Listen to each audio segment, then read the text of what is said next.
I'll bring you. Hello, everybody. This is Leonard Johnson with the third installment of Run the Hammer podcast for this Sunday.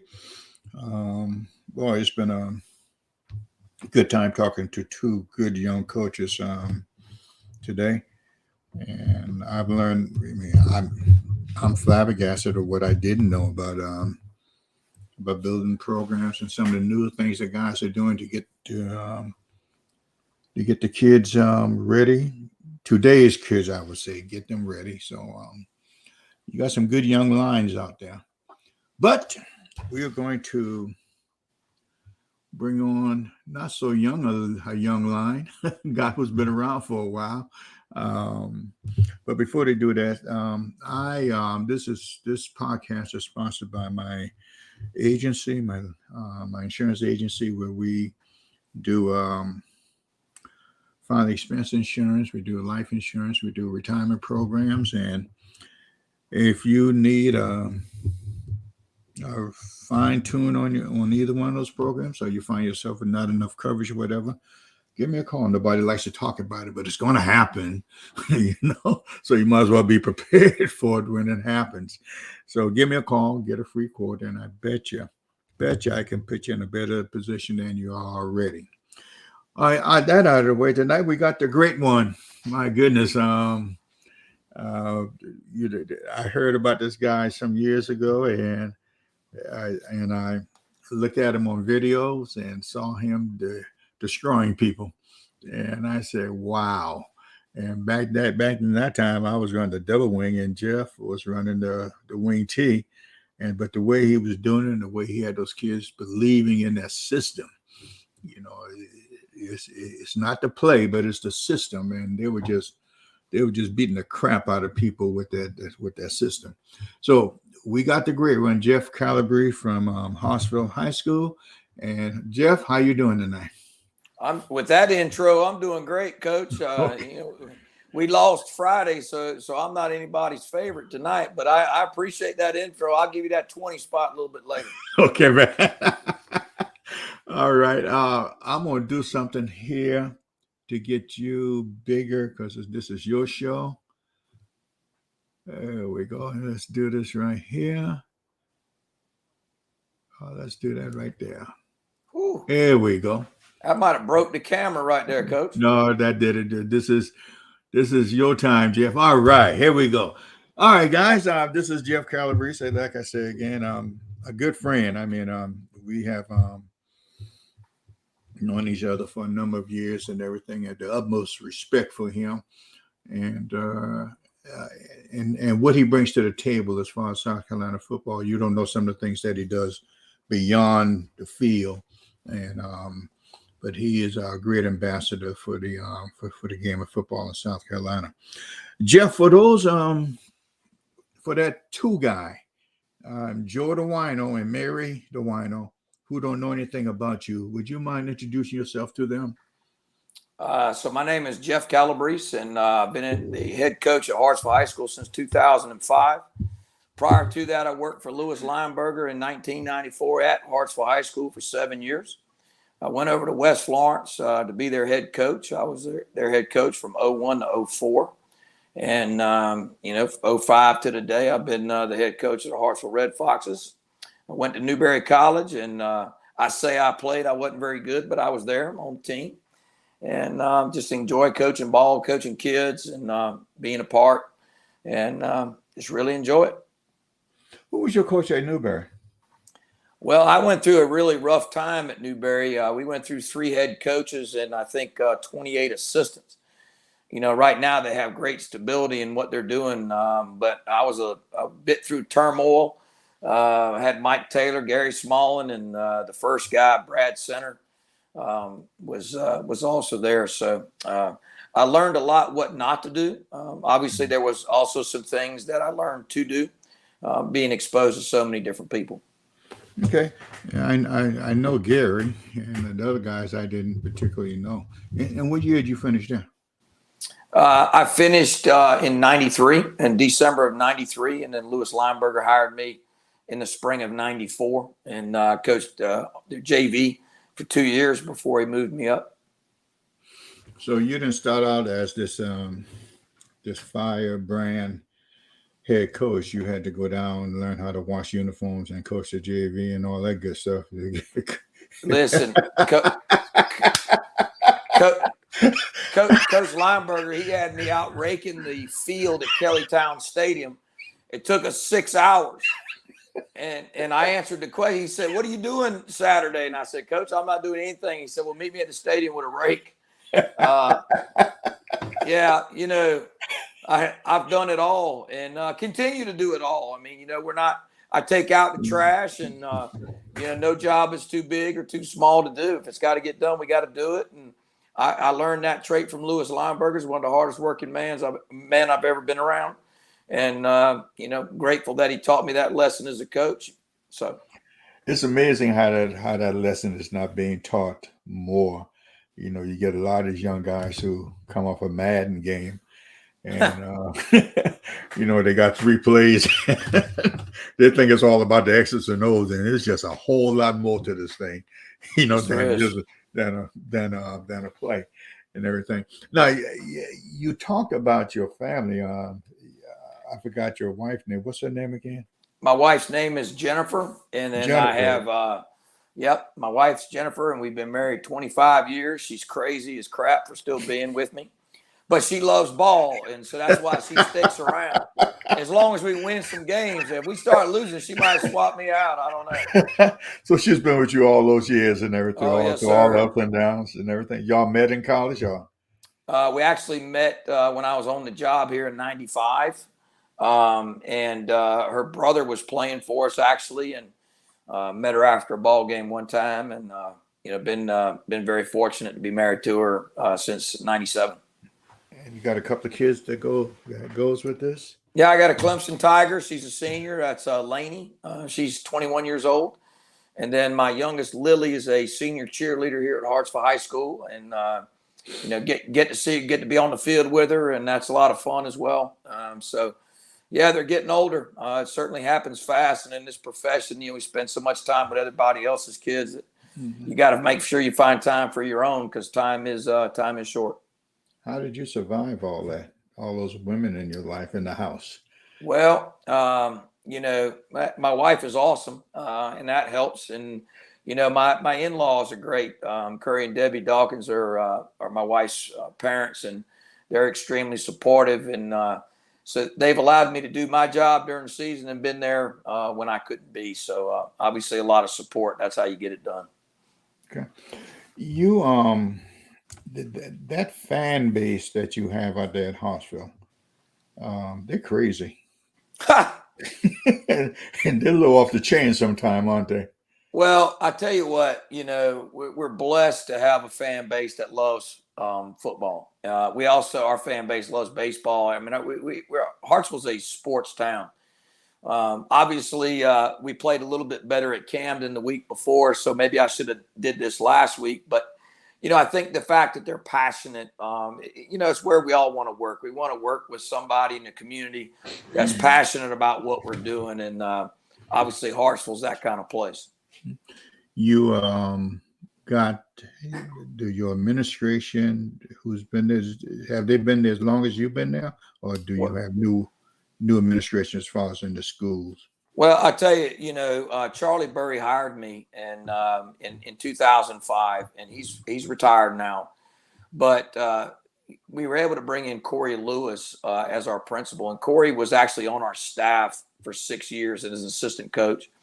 Also won a state championship as a baseball coach.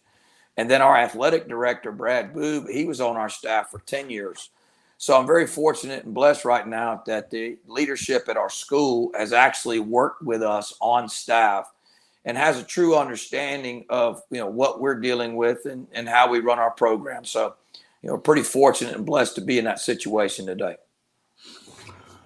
Your teams have changed over the years from when you got there.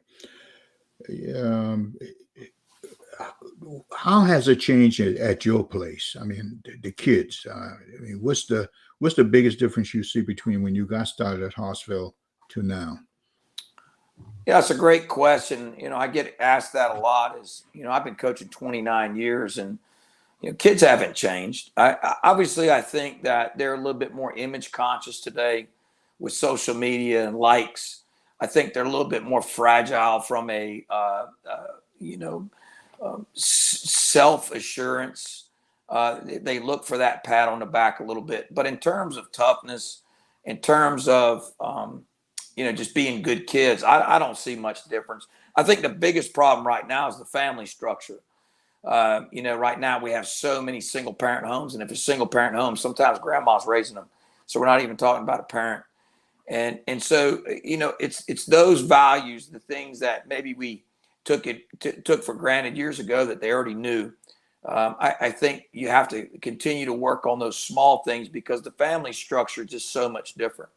But, we have a great group of kids that work hard, that are respectful. Obviously, we hold them accountable, and I think you have to hold kids accountable, whether that means suspend them on a Friday night because they're not doing the right thing.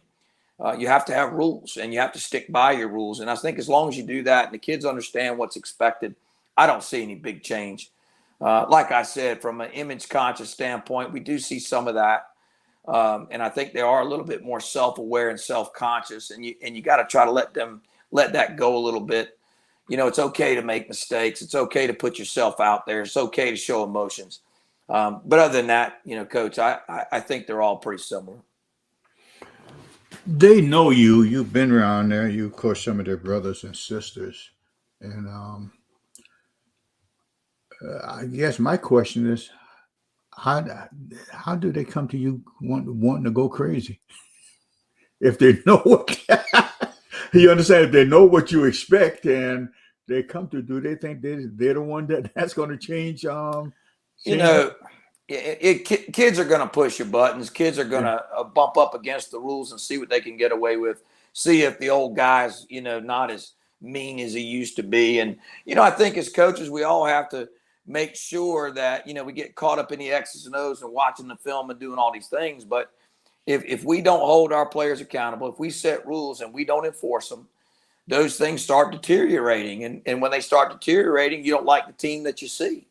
We went through that a couple of years ago and had to get back. I mean, I think, when their families and everybody else, you tend to say, well, I know what he's going through. So, let me be a little kinder in this situation. And what you find out is when you do that, it becomes worse. Mm-hmm. So, obviously, tough love is just as important as regular love.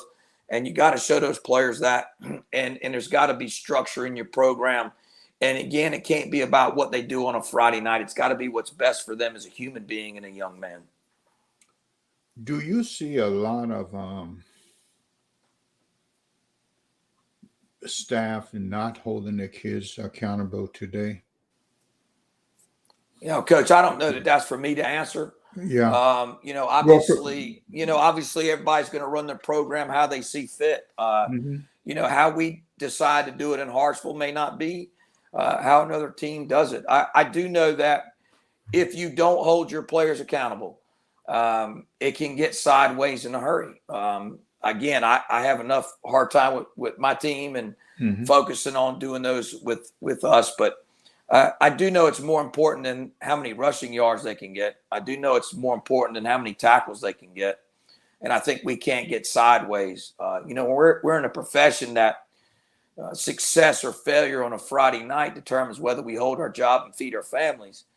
But what we can't lose sight of is if our team is not holding themselves accountable and they're not doing things, you're not going to win on Friday night anyway. Mm-hmm. You might win a couple games, but when it comes down to it, if your team has no discipline and your team doesn't do it, you're not going to be successful anyway.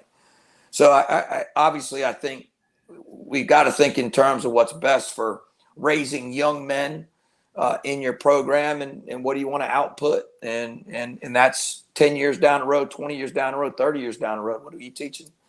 And obviously we're all not perfect, but I think that's got to be the grounding philosophy of what you're doing when you're dealing with teens and young males and trying to make them men. That's the perfect answer, Jeff.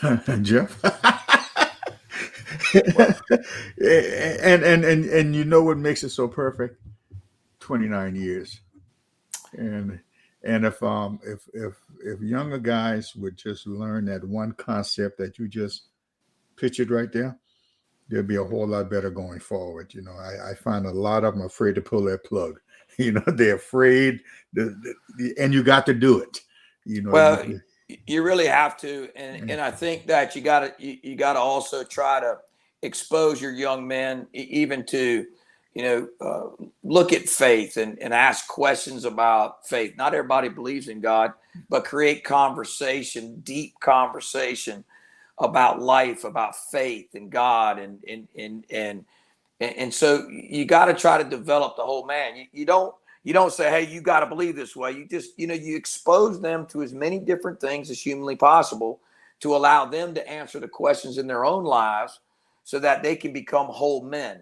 And I think that we dealt with a death in our program in 2012. A young man by the name of Ronald Rouse died in our program in the middle of the season.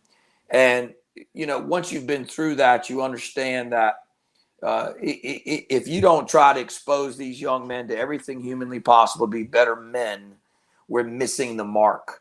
And it has more to do about building men of character than it does about wins and losses, because at the end of the day, that's what you're working for, is the young man. And you want them to be better for being in your program. They're going to remember relationships and the lessons taught more than they're going to remember their win-loss record. And, I think you have to be grounded enough to see that, understand what your calling is. Yes, you must love football, but your calling is to help men to be young men, or young guys to be young men. And I think we all have to remember that. You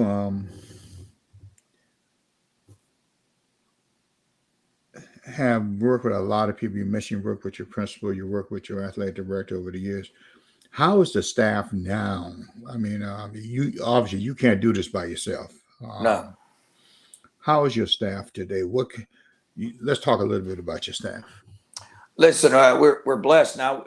We only have 6 varsity assistants, and that's not a whole lot.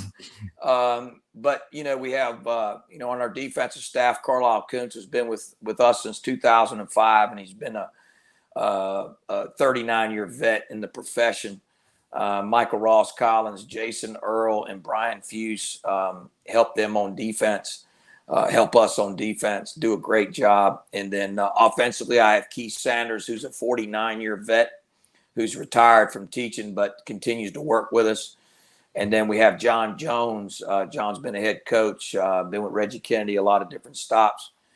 But the biggest thing with those guys is, again, they love building men first, and they're also great at ball. And, we're very fortunate. And I've always believed, I don't care how many you have on staff, it's the quality.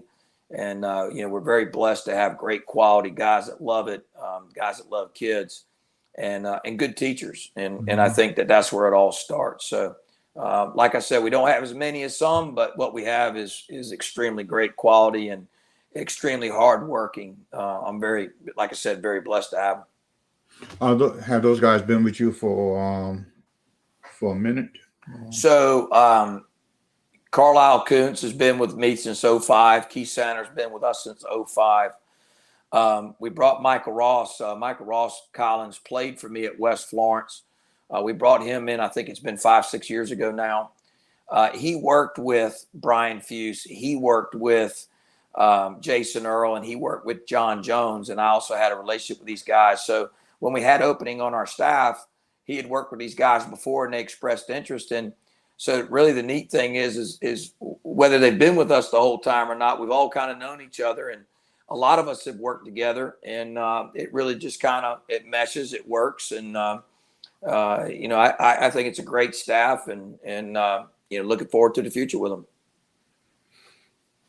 You said that you've been up at the school since 8 o'clock this morning. Yeah. What do you possibly do? Coach, there. and I seriously asked that question. Yeah. All right. So Friday night after a ball game, I do the stats, offensive and defensive stats. I usually get to bed about 3-4 o'clock in the morning. Saturday I don't work. Just don't do it. Sunday in the morning, I'll start on the eval from Friday night's game. So basically I evaluate every play, offense, defense, special teams. A lot of times we'll watch church at home or try to go in person, but that becomes a little difficult. Then coming to the office, the defensive staff gets here at 8:00, working on the next opponent. Then we'll meet. And then I get into the next opponent. Our players come in on Sunday to watch film. I hold a captain's meeting at 3:30. We do a team meeting at 4. We eval the film from Friday night at 4 to about 5:36, and then back in the office and finishing up the eval of the next opponent. I'm a head coach that's an offensive coordinator, so I have to have enough film watching to be able to help our defensive staff as well as offense. So Sunday's just a lot of film watching, like I said, evaling from Friday night, and then on to the next opponent, watching their offense and defense so I can help with the game plans and give a little feedback. So you do this, you've been doing this, the same process over all these years? Yes, sir. Okay. And the reason I asked the question, we were laughing about it earlier. I just never met on Sundays, and barely. And I joked that we only ran one play, but I had a bunch of young guys, and I said, what, y'all just take the time with mom and dad with your kids and everything. And Coach, I'm not saying this is the right way to do it. Yeah. I think that, my personality is such that I don't want to miss anything. Yeah. And I want to help our defensive staff. I think, when you're a head coach, your responsibility is to the whole team. I could just watch our opponent's defense. I could just do that. I have a special teams coordinator and I have a defense coordinator. But, I think, it's my job to make sure I've evaluated enough so I can help them. Mm-hmm. So it takes a little bit longer. I could probably find someone to do stats Friday night. I could probably find someone to do a lot of this, and maybe I don't have to eval our game as hard, but I just feel like this is the way I need to do it. And like I said, it takes a lot of time to do it this way, and it's just kind of the way I'm built. Yeah, I know that's you. It is. Yeah, I mean, I was just laughing. I was just laughing. I know. I wasn't. Most people think I'm a little nuts, so I'm okay with that. No, a lot of guys do the same thing, and I just that's going nowhere right now. I didn't mean for it to go anywhere. It was just a funny thing. You had a tough one the other night, and I was checking the score card and everything. Not necessarily about the game, but after the game and today when you met with your kids, how did your kids feel? Well, I hope they didn't feel real good about it Friday. I think, the first thing is after the game when we met is I said, look, guys, I said, we love you. That's the first thing. It's not personal. We love you. We're disappointed. We're dejected. But we love you. And, it wasn't good enough. It wasn't good enough from a coaching standpoint. It wasn't good enough from a player standpoint. But we're going to take time to reflect. We're going to be upset the way it happened. The sun's going to come up Saturday. We're going to stay away from each other for 24 hours. We're going to let it breathe, marinate a little bit. And then Sunday's a day of fixing the problems. Sunday's a day of seeing what we could do better as coaches, as players. And it's about becoming better from the process. I mean, listen, when you play great teams, last week we had a great win at Camden, and it was amazing. And we learned a lot about our team. And, Friday night we had a big lead, and then we lost. And we lost to a great Dillon program. And we learned something. And we had to see it clearly enough to learn something that hopefully makes us better as we prepare for Irmo the next week and then into our conference. So, again, I think it's Friday's raw emotion. Don't say too much. Don't evaluate it because it's never as bad as you think. It's also never as good as you think. So just let it be what it is, and then evaluate it on Sunday and be better for it, and then get ready to go to work on Monday. When did your kids? You say you met with your captains today, also. Yeah, we do a captains meeting. It consists of kind of a round table. I've got 3 captains, but I also have 9 other guys that come to the round table discussion. Mm-hmm. And is that a discussion about football games, or that's discussion about generally what do you talk about? It's an open forum. Obviously, I'll have some things to bring to them as a group, and then I'll say, okay, y'all start talking. What we tell them is, whatever they want to say in there is open game, free game. They're allowed to be as candid as they would like to be. And it's about expressing concerns or obviously celebrating the positive. It's also about being real, which means I always tell them they can ask me any question they want, and I will give them 100% honest answer. But what happens in that captain's room stays. And what we try to do is set the course for how we're going to go to the team, and how, what angle are we going to take? What direction are we going to take? And I've been doing that for some years, and it's been very beneficial. It's a great way for them to feel ownership of what's going on in the direction of the team. Is over the years? How many years did you do that during your championship runs and everything? Oh yeah, the size of the group has changed over the years. Some years we've had more, some years less. What we found out is when we do a captain vote, again, every player in our team gets 1 vote for captain, and we come up with 3 captains. But if you were nominated and you accept the nomination to be voted on, you're now in the captain's group. Gotcha. Because that's kind of how the players have spoken, so to speak. So if you've accepted that role, and we found that's been the great one because they care. They've been nominated, they accepted the nomination, but they weren't named captain. But that allows them still feedback. It allows them still leadership position. So we found out to be the best how we need to do it. Young coach, listen to the dean now, because he's throwing out some nuggets here tonight. That is great, Jeff. And the one thing is, I see it does it. One thing we all talk about, and I used to talk about a lot. Well, you got to have team leadership. All right, coach, what is team leadership? But you're doing it, and that's great, man. I love that idea. Like I said, if I could do this all over again, I'll be 10 times better than what I was.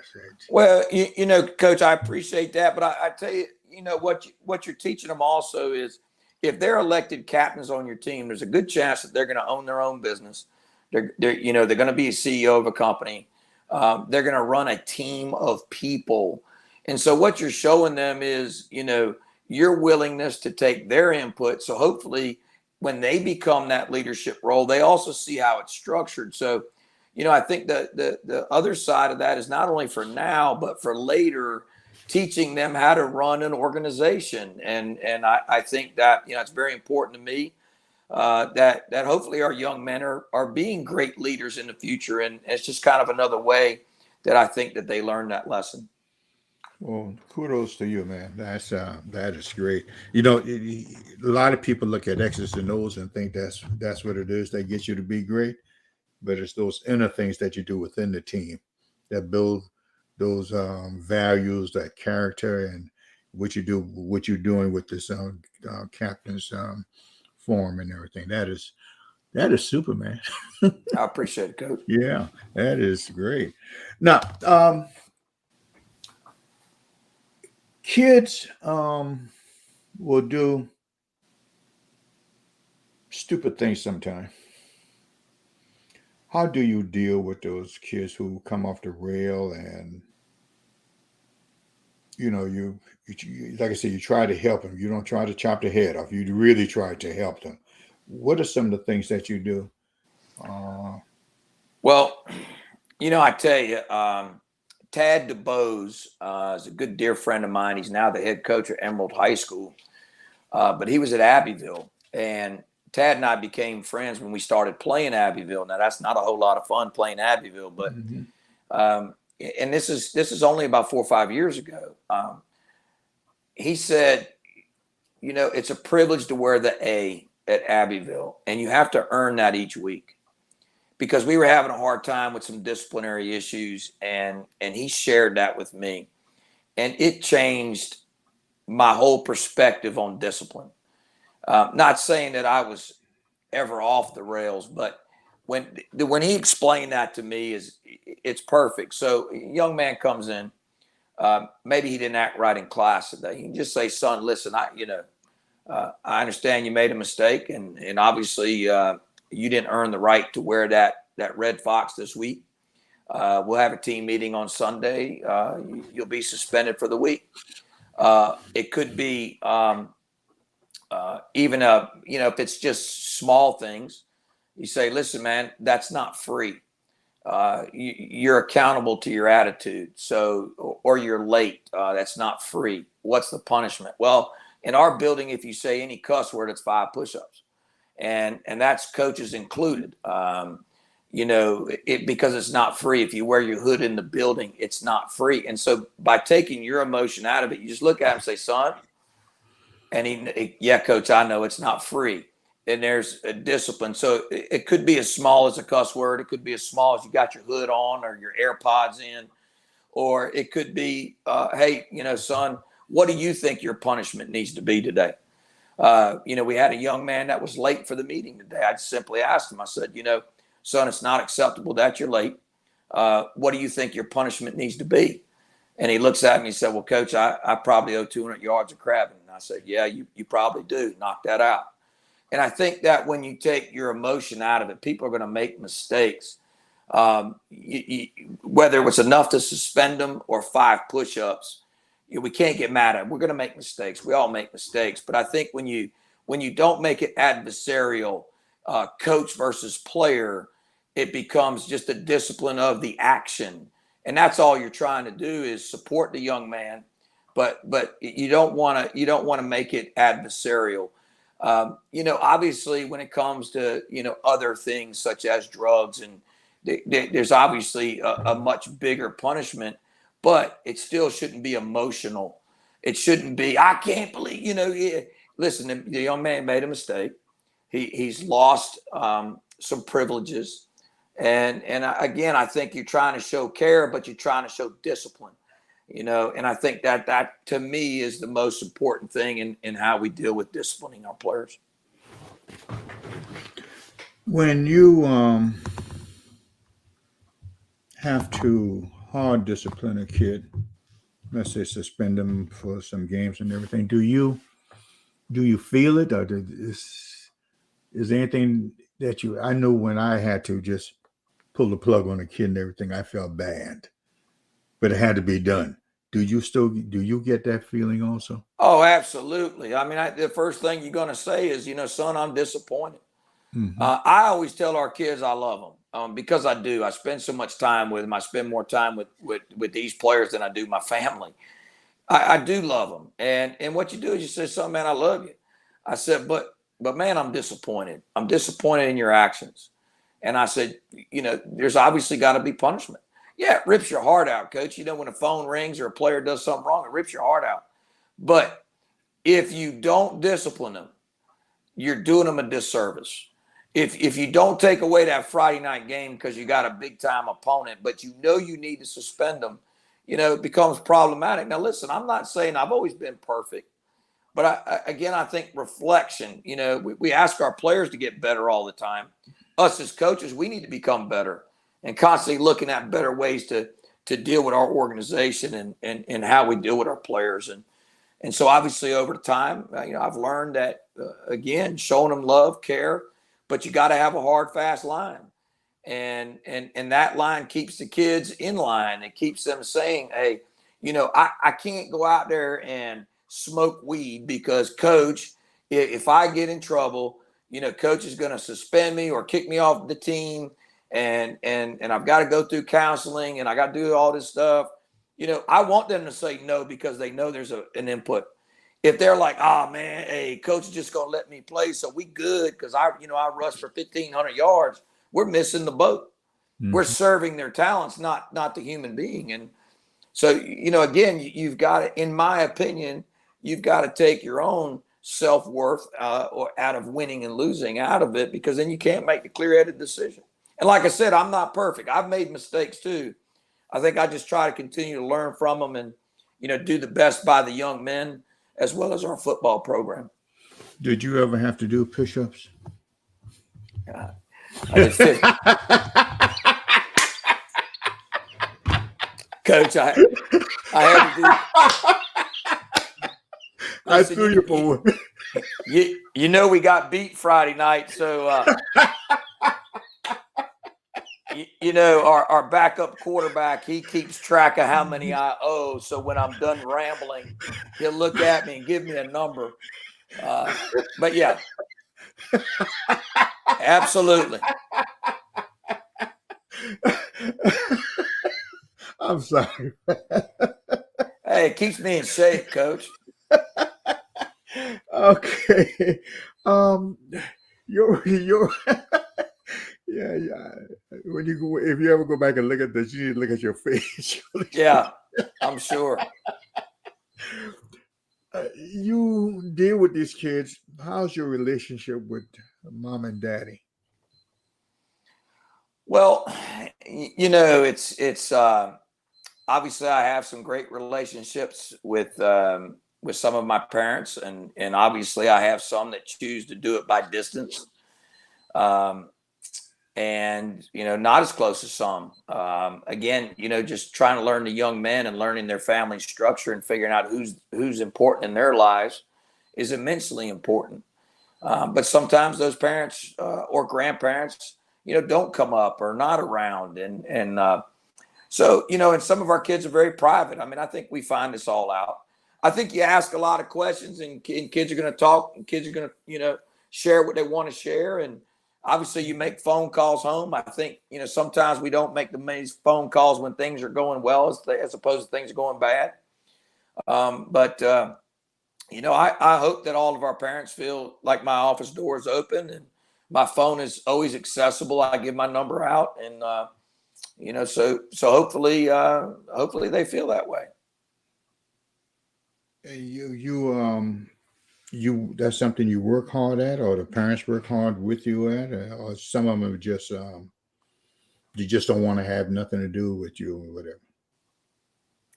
Well, Coach, every child is different, and every family structure is different, and some reach out all the time, and you have a great relationship, and it's a true partnership, and others don't. I think obviously sometimes parents are okay with you coaching their kid, and they try to stay out of it.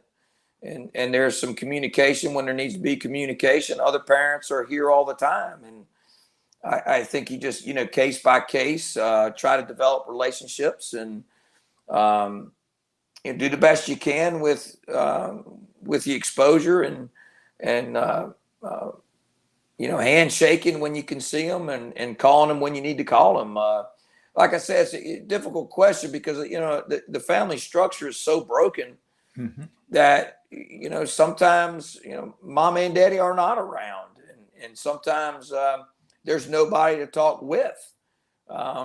So again, I think that's a constant back and forth. It's a constant trying to reach out and get communication when you can. But again, understanding and respecting their privacy when they want that as well. Yeah. Yeah. It is so difficult dealing with parents today. They're all over the map, and some of them. We have a parents meeting, Coach, every year, and that's really, you try to get face to face with parents, and to be honest with you, is we probably only have 35% attend. So it's hard, and then you lay out the ground rules and you say, hey, here's my cell number, and if you want to talk about anything other than playing time, come on.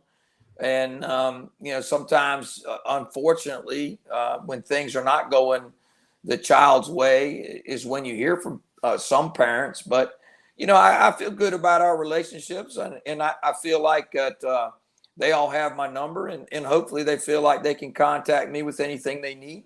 Obviously, we express to them that we're in a partnership with them. But again, if they don't feel like they want to reach out, then you try to respect their wishes. And like I said, it's a tough question to answer, and I don't have the right answer except just be me, be accessible, give them my number, and obviously let them know that they're always welcome to come chat, sit down, and as long as it's not about playing time, I'm not going to have that conversation. Right. We'll talk about what they can do to be better. We'll talk about improvement. We'll talk about anything else they want to talk about. But if Johnny's not playing, it's obvious he's not better. So You got a lot of kids who came through your tenure who are still there and in the city of Hartsville. yeah, we have a lot of kids still in town. It's I don't know exact percentage, but we have a lot of kids playing right now in college. Then we have some that move away, but Hartsville's a pretty neat town, and in a lot of respects, a lot of these kids come back to our community and live, which is certainly we love to see them and love for them to be around. Okay. Changing gear from your school to statewide,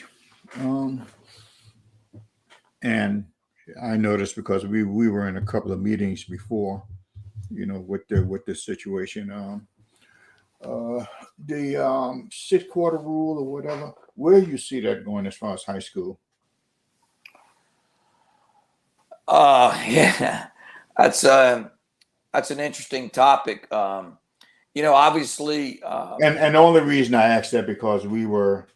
yeah, no, I mean it's a great question. I think the biggest thing is the South Carolina High School League is trying to do right by the student athletes as well as the schools, and obviously they're advised by a committee of medical professionals. The roadblocks for playing quarters, multiple quarters in a week, all obviously stems from the threat of concussions and the amount of contacts a young man has. I think that the Football Coaches Association, as well as many football coaches in the state, are trying to express that a JV game is not as long as a varsity game. And by playing 4 quarters on Thursday and opening up the second half of 2 quarters in a varsity game is equal to 1 varsity game of 4-quarter action. That's been, we're obviously tracking that for the number of plays in that game as well as time. We've also discussed shortening our JV games to try to get a 6-quarter rule that would work in that fashion. Again, what we are battling, obviously, is the medical community. Obviously, we want all for safety for the young men. That's obviously paramount for any decision. But I think also having the ability to play 6 quarters is not what we're trying to prove excessive, and have the medical committee agree with us. So again, I think there's been some groundwork. Mark Hodge at Spartanburg High School has done a great job of laying some groundwork and some foundation to look into it. And I think that obviously the powers that be are open to looking at it. And I think, again, it's not going to be a knee-jerk response. It's not going to be changed today. It's not going to be a magic wand. But as long as we can continue to do research, also prove that concussions are not increasing in nature but decreasing in nature, that it could be a possibility. And I think right now that's what we're shooting for.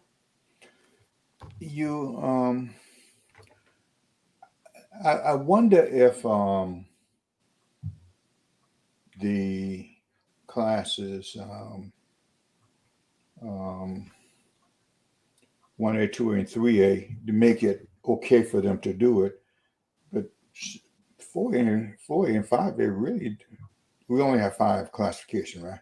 Correct. 4 and 5A don't necessarily need a 6-quarter rule, don't you think? Well, Coach, I don't agree with that. I think obviously the 1A, 2A, 3A deal with smaller numbers, but there's some 4A schools not fielding huge teams, or a lot of times it's about getting experience on a Friday night. Let's say you're playing an opponent that maybe is struggling, and you feel like, hey, this could be a good opportunity to get them some Friday night time. Again, we're just trying to get all of our kids experience, get them the experience of being ready for Friday night. So, obviously I can see pluses and minuses. Why the 1A, obviously with way smaller numbers, it could be extremely beneficial. But I think we're also talking about the second half of games. So it's not really fielding a varsity team as much as it is trying to gain valuable experience, and also trying to get some starters out of the game in a situation where the score may be out of hand or separated, and allowing a young man to pop in and gain some experience. Mm-hmm. Now, are there states that are doing that successfully? Well, a lot of states have a lot of different rules. Obviously, some are allowed to play more than others. I think the biggest thing is you have to show the research. You can't get into comparing states because that's really not hard data. Right now we're in a 4-quarter per week rule. In order to open it up to 6, we're going to have to prove that it is safe. And if we can prove that through some studies that we're trying to do now, and hopefully gain traction to potentially get that done. It's a long road ahead. It's not a short road, but it's one that I think has some potential if the data shows that it's possible. Have they got some preliminary data out there? Yeah, I think the biggest thing is right now a varsity game is much longer than a JV game. And I don't have the stats in front of us, but if you played 6 quarters, it's very much equivalent to a 4. I mean, we played, there's 148 plays in our game Friday night. And I think our JV game with Dylan might have been around 90. So you're talking about, 4 quarters on Thursday night is not 4 quarters on Friday. So if 148 plays is the barometer for what 4 quarters is, then I mean, we got to compare apples to apples. Even if it meant cutting our JV game off by 4 minutes, taking a minute off each quarter, then we get it down to maybe 75, 80 plays. So really, 2 more quarters, you have roughly 80 more plays to go. So, what is 4 quarters? Is it 4 varsity quarters or is it 4 JV quarters?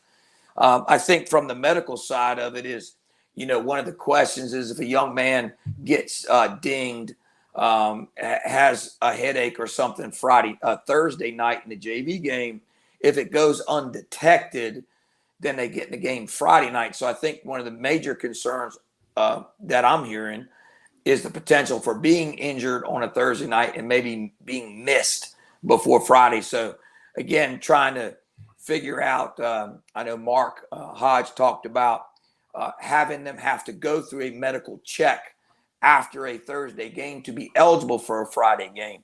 That a medical professional, whether it be an athletic trainer or somebody, actually signs off and says, hey, this kid looks great after a Thursday game, and even follow up with him Friday to make sure there's no signs or symptoms, and then be eligible for 2. So like I said, we're doing a lot of research and studying, looking at it for the potential that, we can at least entertain it and have the potential to possibly do it.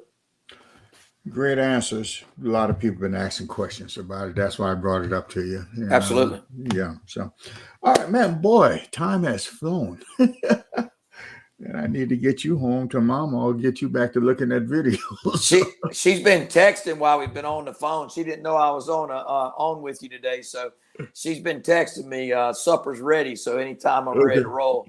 Okay, But, well, I really appreciate you, Jeff, and boy, this has been good, and I can see why you have had and are having the success down in Hartsville, because I never knew I knew you were good down there, but I never knew the inside stuff that you were doing. And that's the most important thing other than X's and O's, because everybody has their own method of X's and O's.